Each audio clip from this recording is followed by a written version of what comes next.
Hello everyone, firstly I hope you had a great Christmas or having a great Christmas.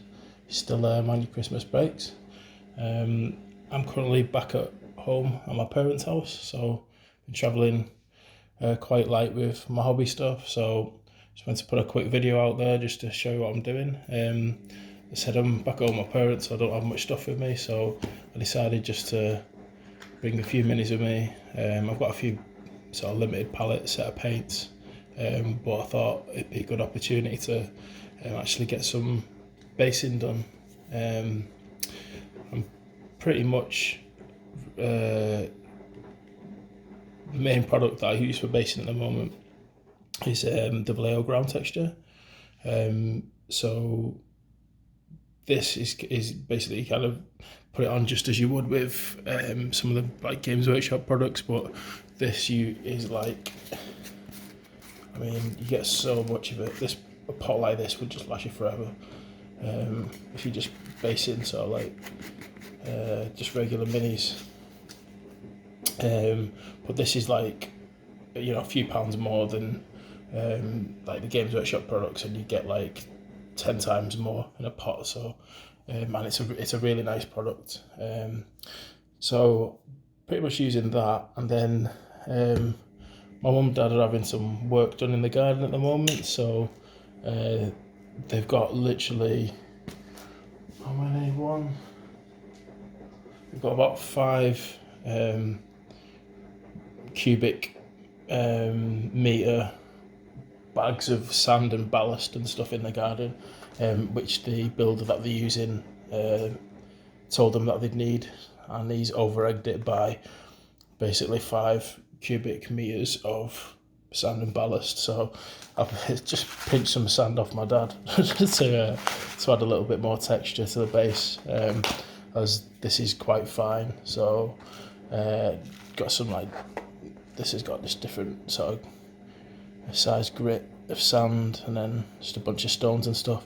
So what I did is, before using this, and it's actually still quite warm, is because it's been outside and it's probably got like bugs and germs in and stuff, I just put this in the microwave for about 5 minutes, and then all the moisture has come out. So this is like really dry now, and you can kind of use that to stick on the base with a bit more texture. This is also a good product, and I'm pretty sure you could probably do it with some of the other products out there. Is it actually, you put it on and as it kind of dries, it sinks down and hardens, so you can actually use this pretty much as an adhesive. And then if you're doing it, if you're gonna sort of spray on afterwards, if you're undercoating or priming, which I've actually already done here, but I might just give it a quick prime again, just over the base. Your acrylic will form another layer over the top of that, so everything will pretty much stay on the base without you having to use any super glue. So who's my victim? Right, so we'll get this guy. I'll just quickly show you how I do it. So I did bring like some of my brushes and whatnot, and I knew I'd be making a video on this while I was back. So I did mean to bring my actual tool for putting basing on, for basing models with, and it's like literally the only thing that I've forgotten. So but I just used an old crappy army painted brush. So basically what you do is just take some of that and you just put it onto the base, and then you just start to push it around. And I like to kind of, I pretty much do mine like sort of ruined city bases, so it's a good colour to start off with, but you can kind of paint, over this with like browns and greys and whatnot. So I like to kind of leave it, make sure there's some bits that kind of sticking up, and just add that texture. So don't worry too much about at this stage if get it on his feet and whatnot. I think if you get a bit on the feet, it kind of helps it blend in with the base in terms of like the texture. Obviously this is all going to be getting painted over, so no worries. And then usually if they've got like a heel raised like that, I'll purposely get a little bit on his heel. Like I say, it just helps you sort of, seem like the model is actually part of the base rather than just sort of floating on it. And then obviously when you're finished, as you're painting a model and you get into the finishing stages, there's tons of different, weathering products and pigment powders and all that kind of stuff that you can put on his, his lower parts of his legs and his feet to kind of blend it in with the actual base. I always remember back to the times when, I was getting in and every base was painted goblin green. And you'd have this, say like, for example, like the Necromunda models. You'd have like Necromunda gangs, like the Goliaths and the Orlocks or whatever, that came in the box. And all the scenery was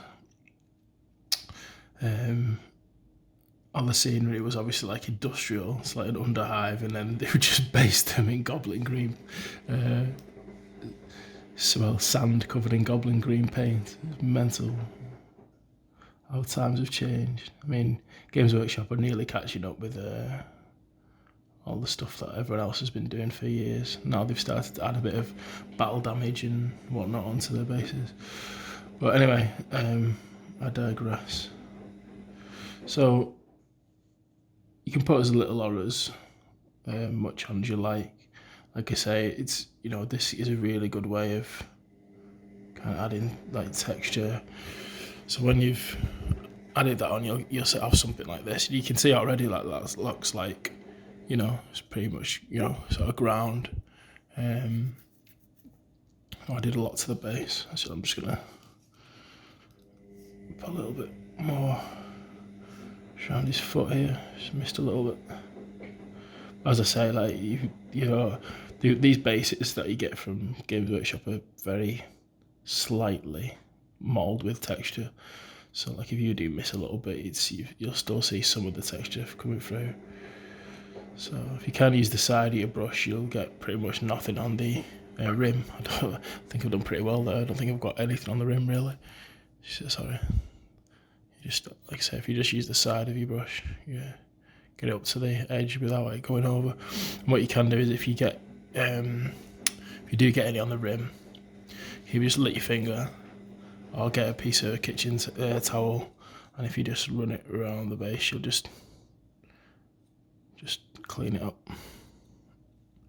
So let's put one little bit there.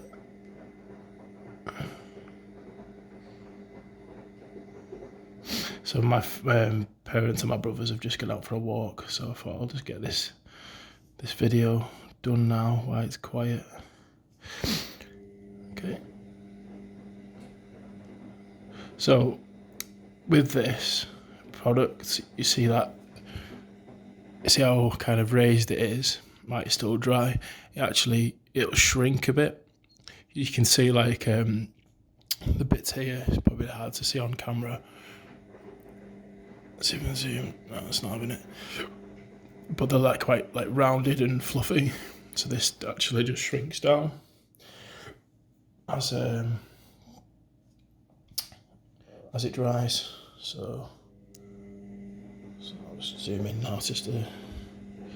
So what I'm going to do now, as you can see, it's a pretty good effect already. I'm going to take some of the actual sand, and I'm first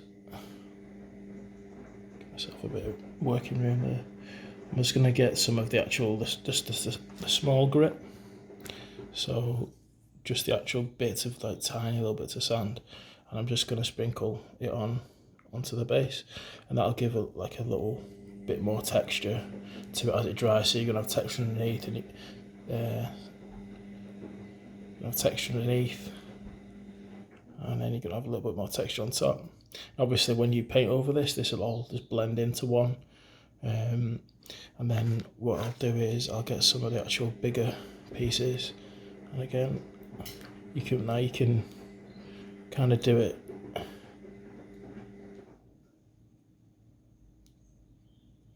sort of random as you want. So I'm doing it at an angle here, but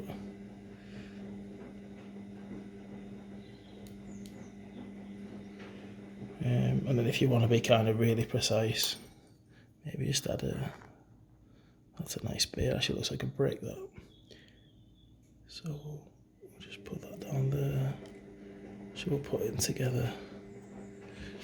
And then maybe one more. There's things that come in threes always seem to look good. Odd numbers rather than even numbers. Looks more random.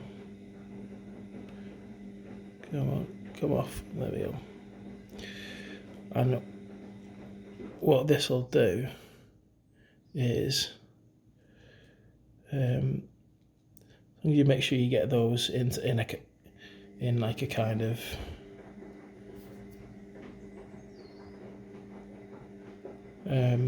like a pile of the Vallejo stuff. This will pretty much just stick to the base once it's dried, without you having to use any like adhesive like super glue. Really simple, and I'll just let this guy dry, and then I'll show you the kind of what it'll look like once it's dried, obviously before it's primed. Okay, so this is what the finished base will kind of look like before painting.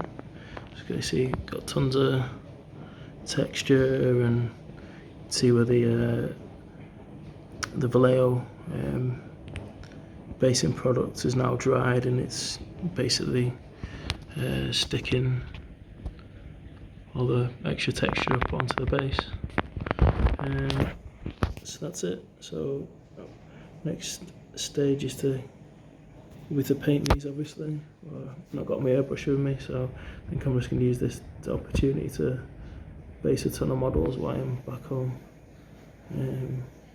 So yeah, that's it, and I hope you have a great rest of your Christmas break and a happy New Year. See you in the next one.